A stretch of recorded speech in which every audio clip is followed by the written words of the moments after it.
أعوذ بالله من الشيطان الرجيم. بسم الله الرحمن الرحيم. الرحمن علم القرآن خلق الإنسان علمه البيان. الشمس والقمر بحسبان والنجم والشجر يسجدان والسماء رفعها ووضع الميزان ألا تطغوا في الميزان وأقيموا الوزن بالقسط ولا تخسروا الميزان والأرض وضعها للأنام فيها فاكهة والنخل ذات الأكمام والحب ذو العصف والريحان فبأي آلاء ربكما تكذبان خلق الإنسان من صلصال كالفخار وخلق الجان من مارج من نار فبأي آلاء ربكما تكذبان رب المشرقين ورب المغربين فبأي آلاء ربكما تكذبان مرج البحرين يلتقيان بينهما برزخ لا يبغيان فبأي آلاء ربكما تكذبان يخرج منهما اللؤلؤ والمرجان فبأي آلاء ربكما تكذبان وله الجوار المنشآت في البحر كالأعلام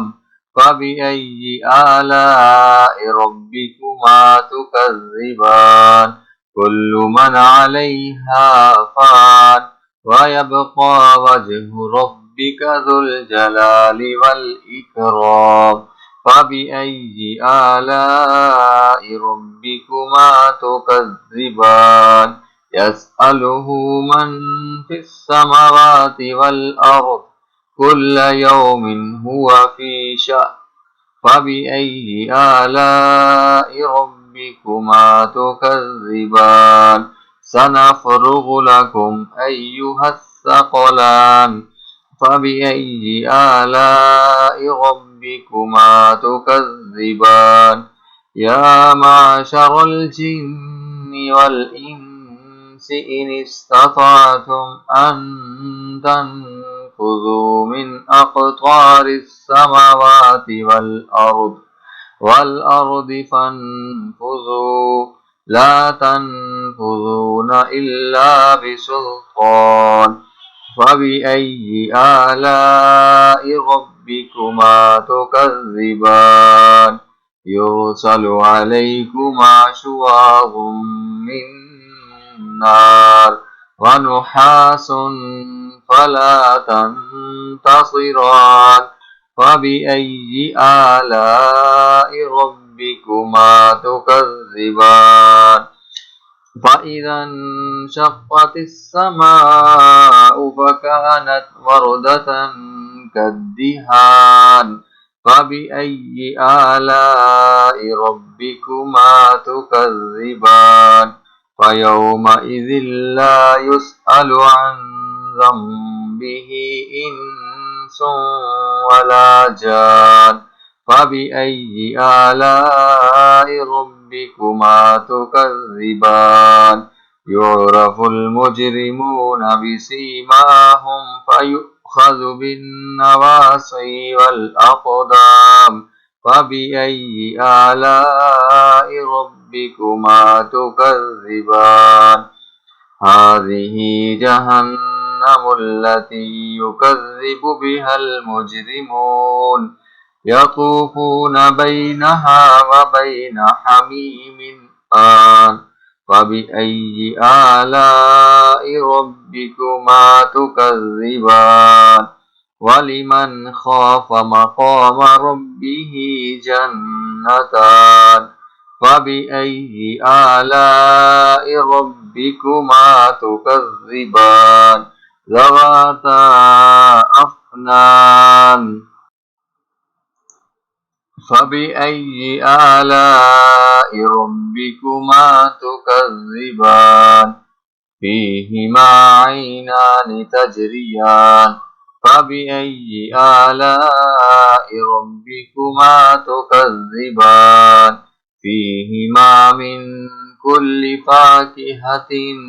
زوجان فبأي آلاء ربكما تكذبان متكئين على فرش بطائنها من استبرق وجنى الجنتين دان فبأي آلاء ربكما تكذبان فيهن قاصرات الطرف لم يطمثهن إنس قبلهم ولا جان فبأي آلاء ربكما تكذبان كأنهن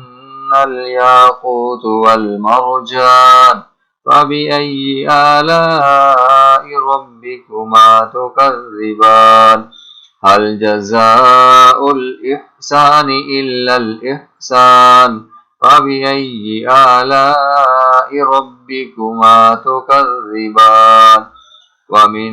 دونهما جنتان فبأي آلاء ربكما تكذبان